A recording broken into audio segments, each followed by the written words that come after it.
Ini yang terjadi jika orang memburu gajah. Penduduk Afrika pakai tanah untuk dioleskan ke tubuh. Memasukkan batang bambu ke mulut dan hidung.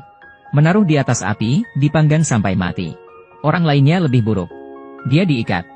Di depannya ada api. Lalu diletakkan seekor ular berbisa. Mereka menonton. Karena ular itu tak bisa kabur. Jadi terpaksa menyerang. Orang itu berteriak. Sedangkan orang Afrika senang. Sekarang giliran Hans. Orang Afrika memutuskan untuk membuat permainan. Mereka menyuruh Hans lari. Lalu akan ada satu orang Afrika mengejar. Untuk berburu Hans. Siapa yang bisa bunuh? Bisa dapat istri. Hans terpojok. Lari dengan sekuat tenaga.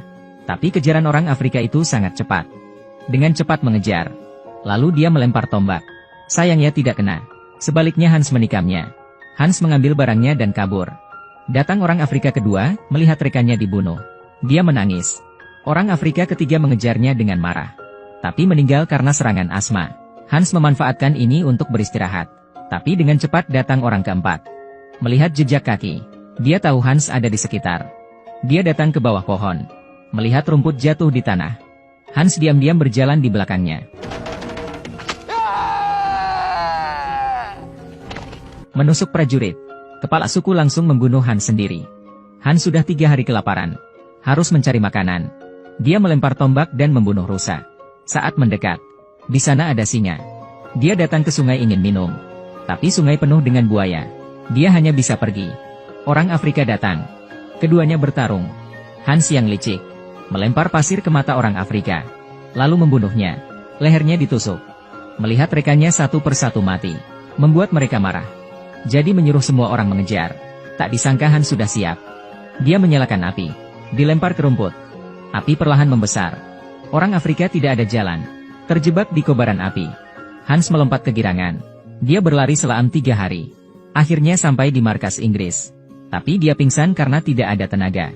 Untungnya tentara Inggris menembak. Dan membunuhnya. Kepala suku hanya bisa melihat adegan itu. Sekelompok orang berlatih menembak. Lani tak puas. Langsung memanggil putranya. Bertaruh jika putranya bisa menembak semangka. Temannya tahan nafas. Hasilnya, putranya memposisikan senjatanya. Membidik. Menarik pelatuk. Terlihat dari skillnya. Pasti bukan pertama kalinya dia menembak. Semua bertepuk tangan. Lalu, mereka mengambil uang curian untuk belanja. Di saat bayar, Tom melihat Brian sedang main-mainan. Brian membuatnya bahagia. Tapi dia dianggap mengganggu. Apa kamu seorang pedofil? Brian sudah menjelaskan. Tapi Lani tak mendengarnya. Brian pergi dengan kesal. Sekaligus marah. Kamu tidak berpendidikan. Lani tidak tahan lagi. Menghubungi kelompoknya. Untuk memberi pelajaran ke Brian. Beberapa temannya datang. Menghajar Brian.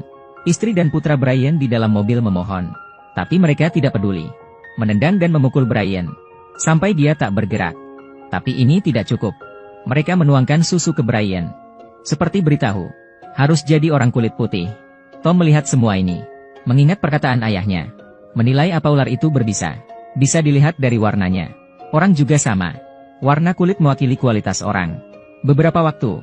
Tidak melihat polisi datang. Mengira masalah sudah selesai. Tapi hari itu. Lani ditangkap oleh sekelompok pria hitam. Dia dibawa ke garasi. Anehnya. Dia tidak dipukul. Tapi mereka balas dendam dengan cara lebih jahat. Mereka menyuntik Lani. Menato seluruh tubuhnya jadi hitam. Lalu meninggalkannya di pinggir jalan. Saat Lani terbangun, dia melihat warna kulitnya jadi hitam. Seketika hancur. Dia ingin mencuci tinta itu. Tapi ini sama sekali tidak membantu.